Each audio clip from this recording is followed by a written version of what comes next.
Hi, everyone.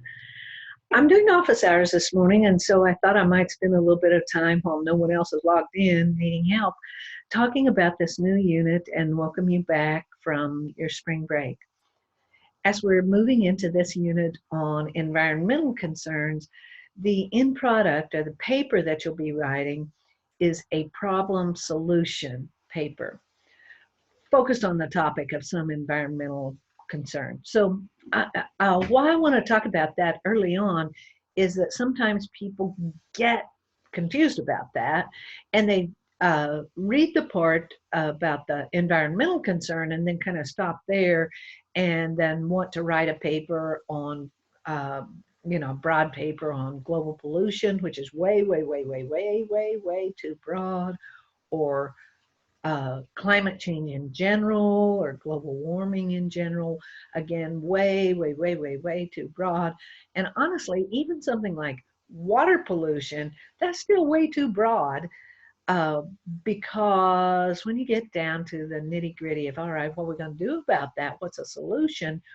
Uh, it's just too hard to propose a solution to solve all of the problems.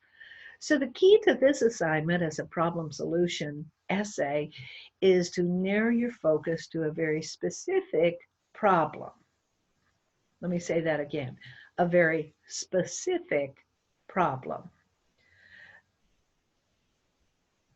Now, uh, so let's take something like, let's say deforestation, which is a very popular topic. But again, deforestation in general is just way too broad. Don't use that, please. If you're interested in the topic of deforestation, though, narrow down to a specific area, a specific region. Now, I will tell you, I'm not crazy anymore about those topics that talk about deforestation in South America, because again, I feel that's way too broad, and I feel like somebody just went out and found a source and kind of reworded the information from the source without really having a big, strong commitment to it. I'm not saying it couldn't be done originally and effectively, but I'm going to take this deforestation topic and I'm going to think about what I already know. And one thing I know is I have a brother-in-law who was a logger in Oregon and Washington.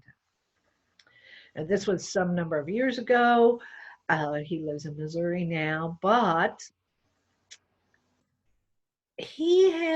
has a lot of opinions about the logging industry and on the Pacific Northwest.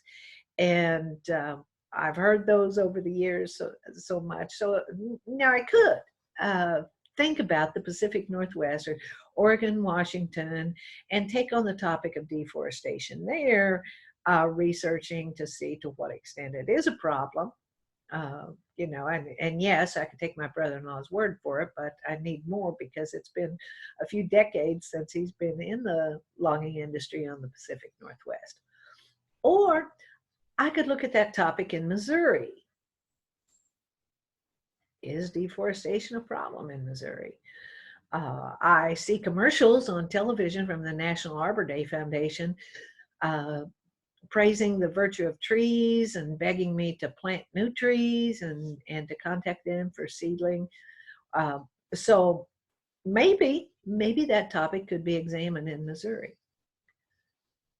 Another thing I want to think about, I'm off the topic of deforestation, a very, very broad topic is saving endangered species. And a lot of people want to pick that up as, oh, we have to do something about endangered species, but still way too broad. We have to narrow our focus to some specific species that we think is in danger, or at least our uh, Environmental Protection Agency or Wildlife Conservation has deemed might be in danger. So again, I'm going to try to get specific and I'm going to think about a local, so the state of Missouri.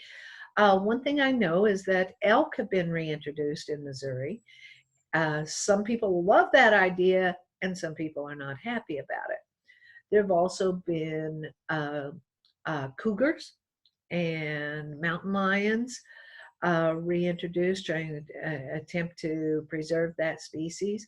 And some people are not happy about that, especially those folks who set up their their game cameras, and have spotted cougars or mountain lions down around, what the videos I've seen are down around Eminence, Missouri.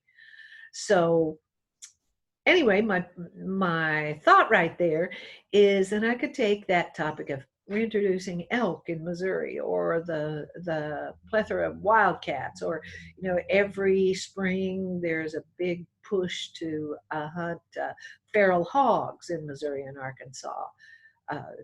And then if I want to look at that, one of those, then I've got something to investigate.